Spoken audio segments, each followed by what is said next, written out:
Welcome to another episode, everyone. Keefe D, Dwayne Davis, Tupac murder suspect, recover the Tupac murder trial, has snitched on everybody. Keefe D, Southside Compton Crib, on trial for Tupac Shakur's murder. Rest in peace to Tupac, snitched on everybody. Check this out. If reviewing those notes, refresh your recollection as to the name of his attorney. Yes, Edie Fall. Okay, after reviewing that, has your recollection been refreshed? Oh, yes. I'm Okay. sorry. And it's Edie Fall? Yes. Understood. You may proceed. First of all, let me ask this. Up until you were contacted sometime this year, have you maintained the confidentiality of this conversation that you have with Mr. Davis? Yes. And as far as you're aware, your partner Todd Holliday also maintained the confidentiality of it. Yes, as far as I know. And before you hit the stand today, or sometime last week or the week before, at some point, the United States or the U.S. Attorney's Office issued a letter authorizing you to testify to these two conversations you had with Mr. Davis. Yes, referring to the TUI letter, yes. And that's a requirement that state prosecutors have to get permission from the federal government to allow you as an agent or former agent to testify to actions you took in your official capacity as a federal law enforcement officer. Yes, regarding those two interviews, yes. How is your proffer with Mr. Davis documented? Usually we use the standard FBI reporting mechanism, which is a FD 302 report. And that is essentially a report that lays out the information you received. There's no audio recording of that particular conversation. That's correct. And is there a FBI 302, what's in front of you, and I forgot the number, is it 146? 146. 146, is that a fair and accurate copy of the description of the conversation that you were a part of with Mr. Davis on July 16th of 1998? Yes, it is. Move to admit. Okay, so this is, excuse me, this is the FBI agent that is testifying. And he's testifying to the proffer that they made with Keefe D, where Keefe D can come in, have a conversation with them, and it remains between them, and he cannot be prosecuted for anything that he tells them. And he told them all sorts of stuff. Now,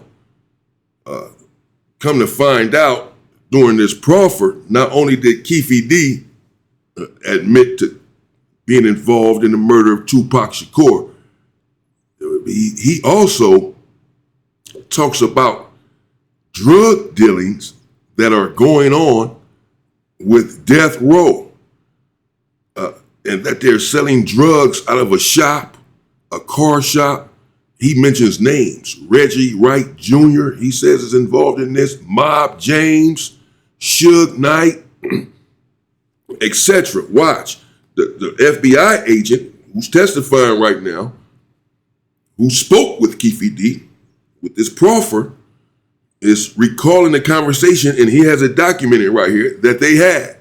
The conversation is supposed to be about Tupac and Tupac's murder. But remember, Keefe D cannot be prosecuted for anything that they discuss in there. So he's just letting it all out. And he starts talking about drug dealing that's going on with Death Row. Not sure what this has to do with Tupac's murder. But yeah. 146. 9. No objection. So admitted. Now, I'm not going to have you go through everything that was in there, but what is your purpose in talking to Mr. Davis in the proffer session? Well, the purpose is to glean as much information as we can regarding what he knew or knew at the time regarding gang, drug, violent activity going on within the Watts and Compton areas. Were you investigating directly, at least, the Tupac Shakur murder? Not directly, like it wasn't, we weren't assigned, we were working our normal gang activity investigations. However, it was known to us that he was a person of interest, Mr. Davis was a person of interest regarding that homicide. And so during this Proffer session, you asked. Okay, so I stand corrected. This FBI agent is speaking with Keefe D about gang activity and drug activity going on in Compton and Watts. He was a suspect in Tupac's murder at this time. Remember, this interview, this proffer took place in 1998, 2 years after Tupac's murder. So he was already a suspect at this time, the FBI agent is intimating.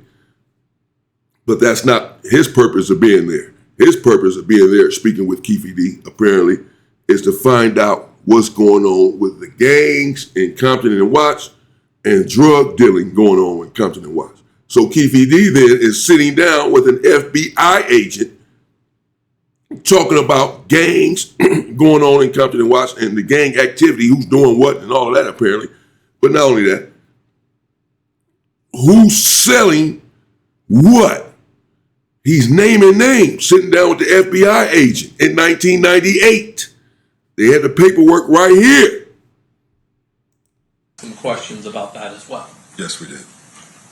I'm going to go through 146 in front of you, and actually I can roll it up here on the screen for you.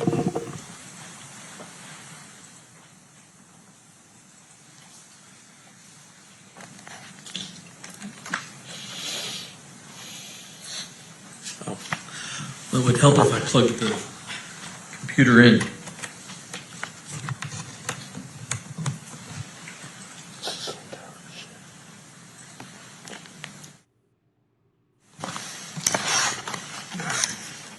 So that's what the front page of this 302 says. Is confidential and has the date and a description of who the people that are present for this particular proffer are. That's correct.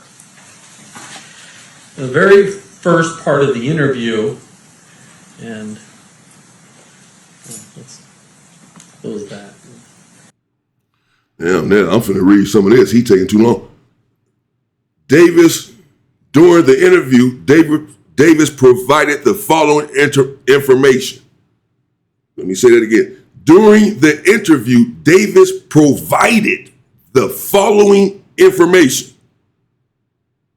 Davis knows an individual called Zip. He does not know his first or last name. Zip, who is from New York, is a pimp who controls approximately 40 girls. Zip also sells marijuana. Davis has no knowledge of Zip selling cocaine. So he's telling this FBI agent about an individual named Zip. I guess it's loose because he said he doesn't know his first or last name. He probably really did not know his first or last name. But it don't matter. Who the hell is Zip? If that's really his street name, then, no. He has 40 girls and he sells marijuana. He's from New York. So you snitching on dudes from New York, but it gets worse, much worse. There, you have a discussion with Mr. Davis about an individual called Zip. Tell us what he tells you about this individual Zip initially. Initially, that Zip was an individual from New York who was a pimp who controlled girls, numerous girls, sold marijuana. He did just mention that Zip was involved in PCP trafficking. Damn. And Snitch. Davis at one point arranged for an individual by the name of Patrick Bernard to give Zip some PCP. So SIP came from New York to LA to conduct the transaction. Oh, And did he also mention how he met Zip? Yes, he said he met Zip at a baseball game. damn, at a baseball game, you're telling them everything. That you met Zip at a baseball game. Damn. Would you have Dodger Stadium? Damn. These are your heroes, huh? Keefe D, OG, Southside Compton Crip. They're doing this on purpose, the prosecution. They want to muddy up his name in every way possible. They probably feel like he may get away with this even.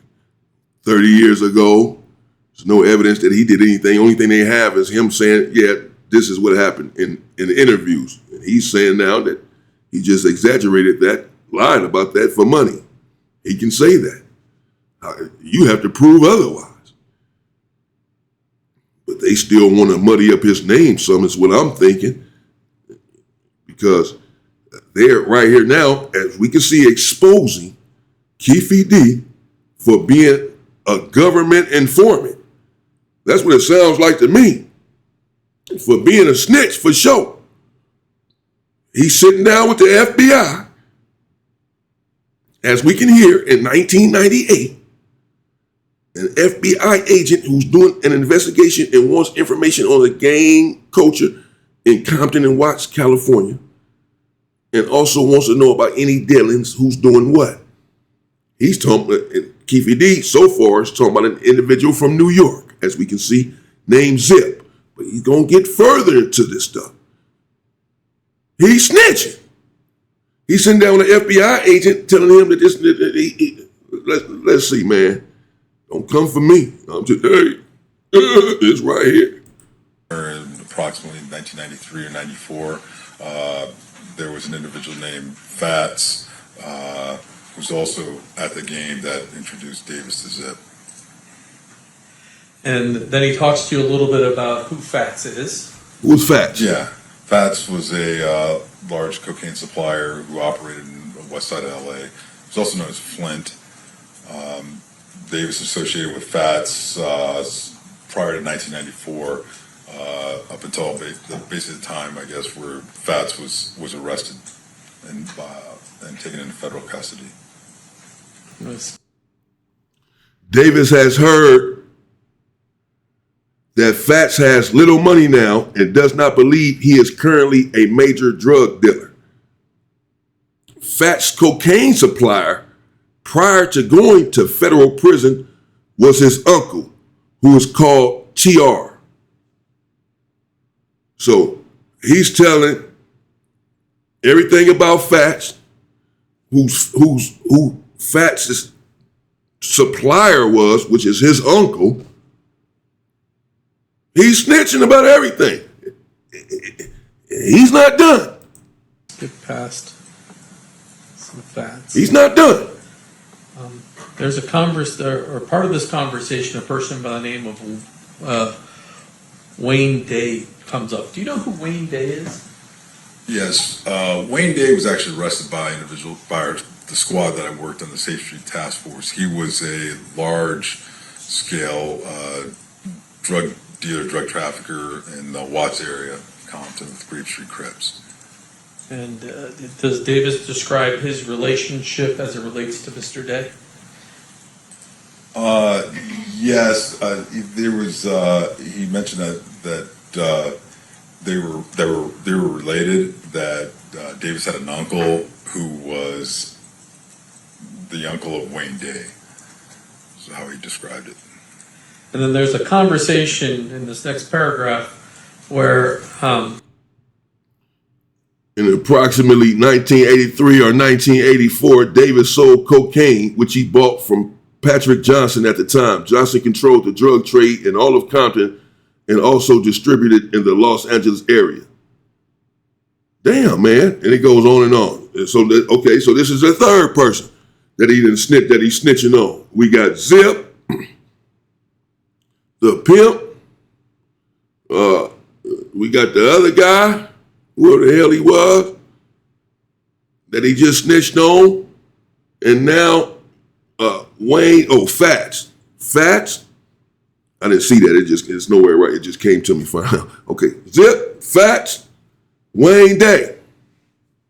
Yeah, he's not done. So this proffer here is about you giving up information about illicit activities going on in Compton and Watts and everything that you know about it, because this the other dude from New York. And you're going deep into detail. You met him at a baseball game, who introduced you, etc. It's all in the paperwork. This is a federal agent testifying to this who had to get permission, as we heard early on, to even come and testify at this trial. He's on record here saying this in open court on trial, and he has it all here in black and white from 1998. Keefe D sat down and debriefed and gave up a lot of information about all of this stuff. Now, some of the stuff he's talking about is old. He's a drug dealer from 1983 and 1984 and all of this. But still, you still naming it his uncle as a supplier and this and that. What are you talking about any of this stuff for? Mr. Davis makes mention of Mr. Day having Compton sewn up. What does sewn up mean? Well, in terms of having control of all the drug trafficking in that specific area, and actually, there was agents mentioned to him, it said that Wayne Day had Compton sewn up, and Mr. Davis said actually that he had part of Compton sewn up, that he didn't have the south side part that Davis operated in. And then does he tell you what his role is in the south side part of Compton as it relates to drug trafficking? When you say he, you're referring to Mr. Davis, sorry. That Mr. Davis had that side of Compton handled as far as the drugs. And did he talk to you about who handled the north side of Compton? Yes, he did. It was an individual who was a former Compton PD officer by the name of Reggie Wright Jr. Reggie White Jr. controlled the north side of Compton with the drug trade, Keefe D told him. Former police officer who also ran death row sometimes. He has a YouTube channel called Bomb First. He's already testified, in fact, here at Tupac trial. I'm going to see what he had to say. They called him a snitch. I saw individuals in certain YouTube videos, certain titles just this morning saying Reggie Wright was a snitch. So whatever he said in the trial when he testified, apparently he said, maybe pointed the finger at Keefe D. I don't know. I don't want to jump the gun. I haven't seen it yet, but I will go check it out and bring it to y'all. Nevertheless, they're talking about Reggie White Jr. or Keefe D was talking about Reggie White Jr., the individual who everyone is calling a snitch, but it looks like he got snitched on. Keefe D is sitting down with the FBI, this individual here, who has documented everything and is recalling everything lucidly, recalling the conversation, that he had a certain part of Compton sewed up, and Reggie Wright Jr., the former police officer, has another side of Compton sold up with drugs. Maybe Reggie Wright doesn't want the police to know that, Keefe D. Why are you sitting down with the FBI talking about who got Compton sold up with the stuff? Oh, no. OG? Hell to the no. What are we listening to here, man? I'm going to drop down a little bit here to the part where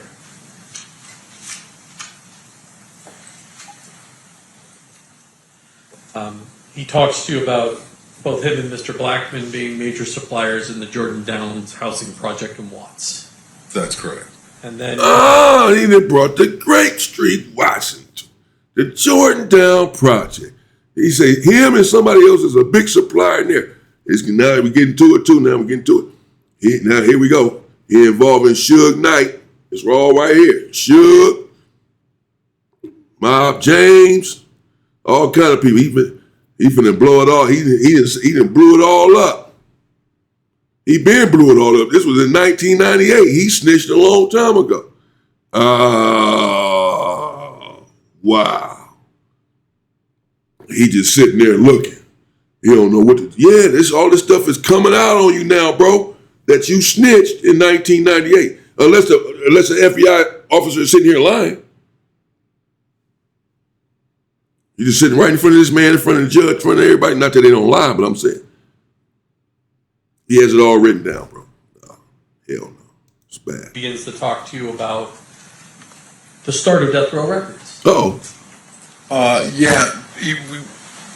Again, that was all part of the, overall investigations that we were looking at as far as the gang activity. It started Death Row. Things of that nature. And he mentioned there was an individual by the name of Harry O that provided money to start the Death Row Records.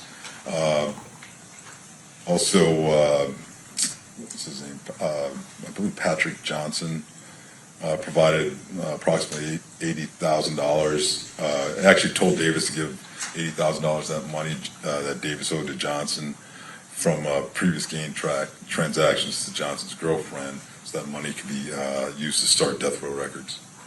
And he also explains Marion Suge Knight's role and his connection to the Blood gang members. Yes, he did. He said that Marion Knight had gained control of the North Compton drug trade, and that he was associated with a bunch of the Blood Street gang members, like the Mob Pyrus and such. Marion Knight had control of the drug trade. Wow. Snitching on Suge. And they were, the Knight was getting them in and out of, getting them out of jail, bailing them out, and they would cooperate with Knight.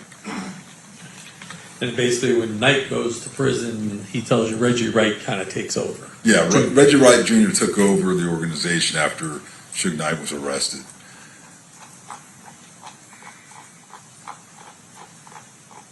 You already mentioned Harry O, but Davis claims to actually be involved in the delivery of some of the money associated with the startup of Death Row Records. Yes.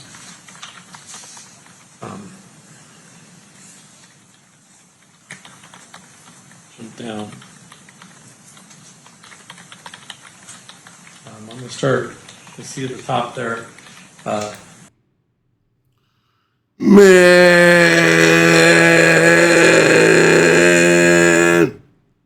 what the helly?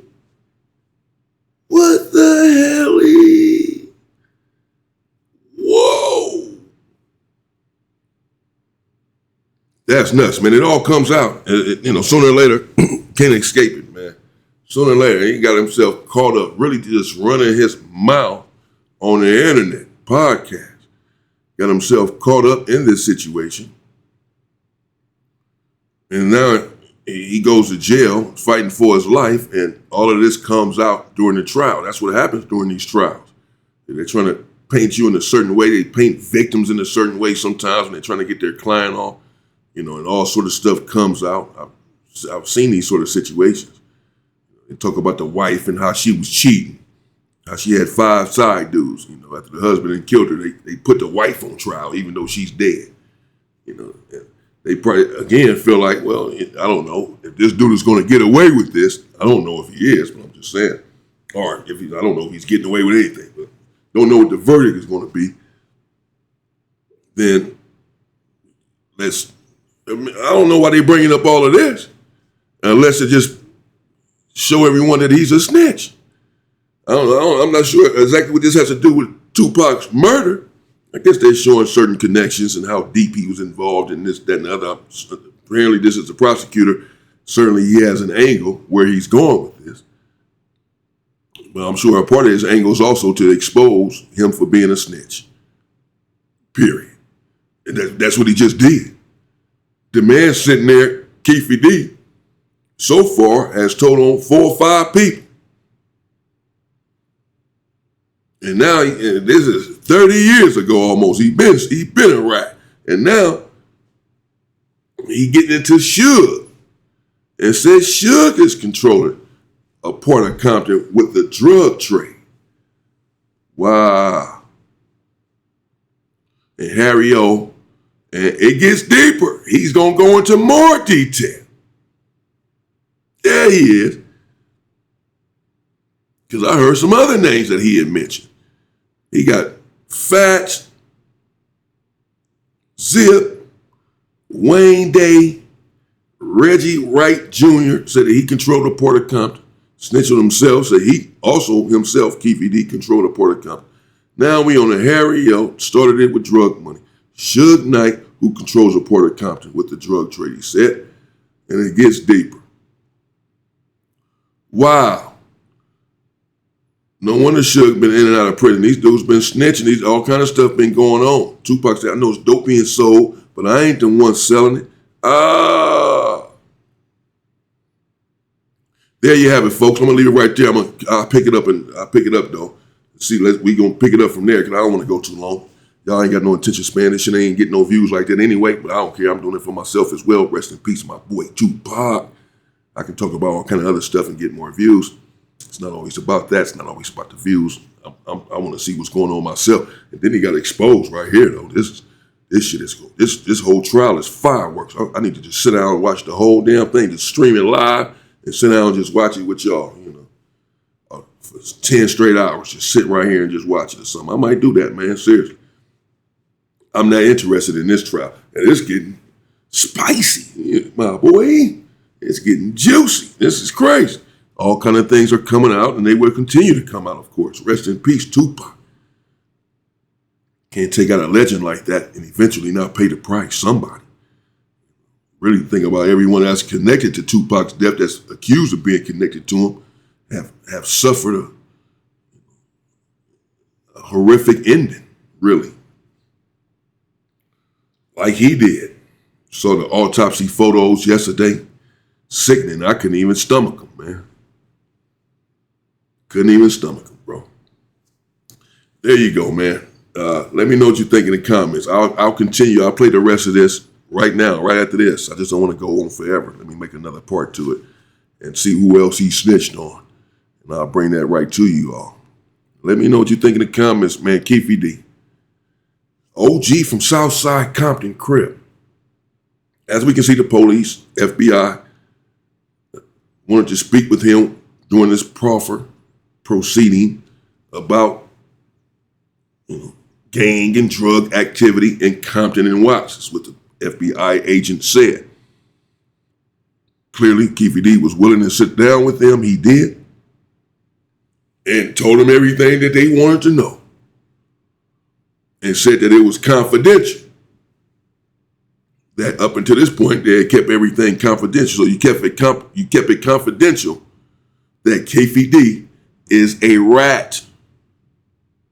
Keefe D is a snitch. Right there. Snitching on all kind of people. The dude from New York, like, damn, what I gotta do with y'all politics in LA, bro? I'm from New York. Leave me out of it. He's snitching on him. Snitching on the dude from New York. Damn. And all kinds of other people. This is in 1998. Sitting down with an FBI agent divulging all the aforementioned information. Let me know what y'all think about this, man. It's been exposed. Who knows what else is going to be exposed in this trial?